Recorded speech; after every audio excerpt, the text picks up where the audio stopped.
maalmahan bulshada dhowr arrimood ayay aad iyo aad uga sheekaysataa oo aad iyo aad loo hadlaya mid waa furista axsaabta midna waa khilaafka golaha ta axsaabta furdeeda haddaan ku horeeyo dalkeennan sharciga ku dhaqma dastuurka iyo xeerarkii ay golaasha baaskareeyeen bayna hogaamiyeen furidda axsaabta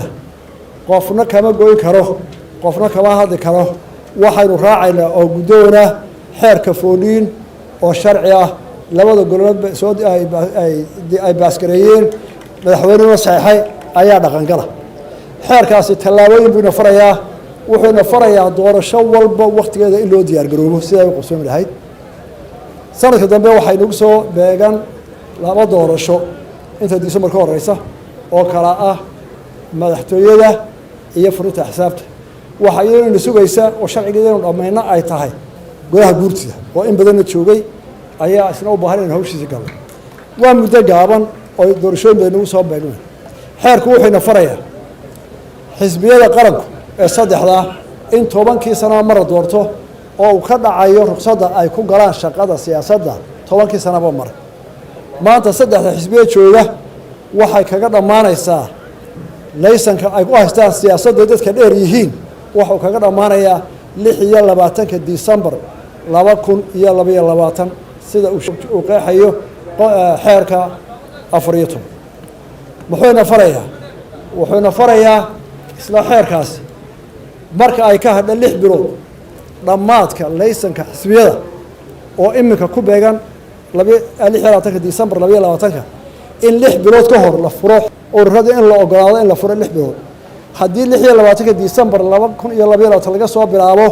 waxay ku soo beegmaysaa May 2022 sidaa darteed xukuumad ahaan annagoo fulayna oo raacayna jidka xeerku sheegay bisha May 13 haddii ilaahay yiraahdo xisbiyadii waa la furayaa nin walba ku biicab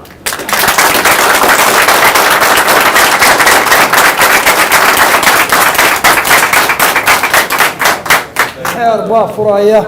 qofna ma horjoogsan karo laba xisbiyada qaranka waxaa ku waajiba in aanay ka doodin furidda axsaabta waayo waa sharci maanta guddoomiyaha xisbiga wadani wuxuu yidhi xisbiyada in furo waan ogol haddaan maxaa lagu murmayaa dadku wareeraya sidaa sharcigu habeen galayna waxa kaloo iyana sharcigeenu ogol lahay waqtigii loogu talagalay doorashada madaxweynaha iyo diyaar garoobeedii iyaduna waa waajiba waqtigeedanu maraynaa oo diyaar garoobayna haddii ilaahay yiraahdo waxa loo diyaar garoobaya waqtigeeda golaha guurtida oo bisha January 2023 ku beegan mar haddaynu sharciga ay wadada hayno garan maayo waxa buuqa iyo muranka dhaliya gaar ahaan labada xisbiye mucaaradka waxay ka boodsan yihiin garan maayo saddexdii doorasho midba waqtigeedii soo sharcigu jideeyay aynu u marayno diyaar garowno anigu waxa ku jira garan maayo waxa looga diday laba haddii sida ay sheegeen maanta labada xisbi ee mucaaradka guddoomiyaashooda murashaxa Cabdiraxmaan iyo guddoomiyaha inay u diyaar yihiin doorashooyinkii waxaan leeyahay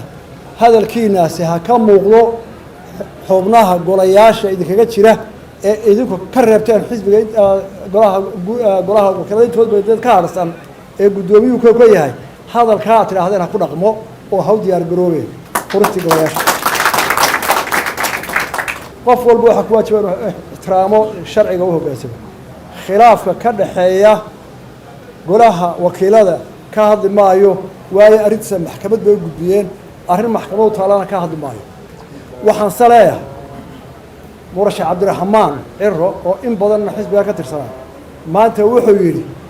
golihii waa la faragelinayaa oo cid baa ku shaqaysanaysa oo golihii iyaga ma shaqaynayana waa loo talinayaa xaashaakada waa meel ka dhac xildhibaanada cusub ee xisbigaaga u badan ee arrintan yidhi waa sharciga hal la maro anigu waxaan qabaa inay golaha meel ka dhac ku tahay cidda aad ku eedeynaysana waxay la taayeen waa ku gaf adigana waxay Soomaalidu tiraahdaa Cabdiraxmaanow beenaale iyo muhubsada waa walaale malaha beenaale ma tido odaybaa tahay malaha waan hubsan warkaas markaa soo baxay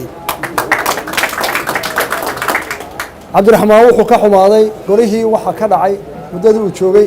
isagoo cid aan golaha ahayn ku eedeynaya waxaan ku leeyahay golaha wixii ka dhacay ninkii gabiye wuxuu yidhi tacabkii suldaan diiriyey iyo taladii migaagdhig adeer waa tacabkaagii iyo tuhunkaagii iyo taladii guddoomiyaha ku maqlay ayaa xumaantaa ka keenay golaha iyo waxaa ka dhacay ee meel kale loo eersan maayo waxaan ku soo gabagabaynayaa qof walba waxaa ku ajiba inuu raaco sharciga oo aynaan sharciga baarmarin arrintaa laga doodina intaasaan kaga hadhayaa guud ahaan dadka somalilan waxaan ku dhiirinayaa inay u tashadaan qarannimadooda horumarka bahda ciyaaraha aad iyo aad baan u garab taagannahay dhalinyarada distoorkaana faraya dadnimadaana faraysa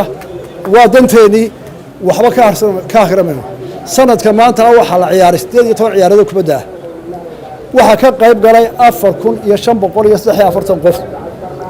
waxaa ku baxday lacag ku dhow nus milyan dollar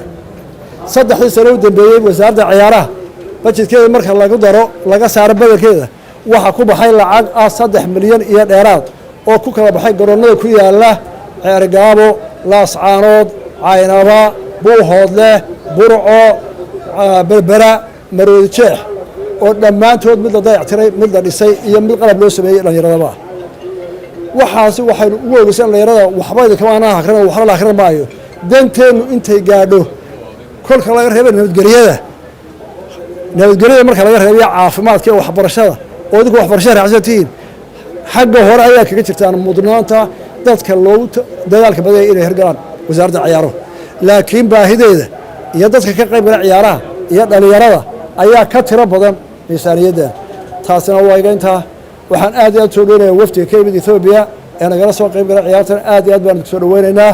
waadaan darisnahay ay wax badan naga dhaxayaan deegaanka Soomaalidana waxaan leeyahay aad iyo aad baan soo dhaweynaynaa insha Allah in ciyaarayo dhaqamo isku wadaarsan doona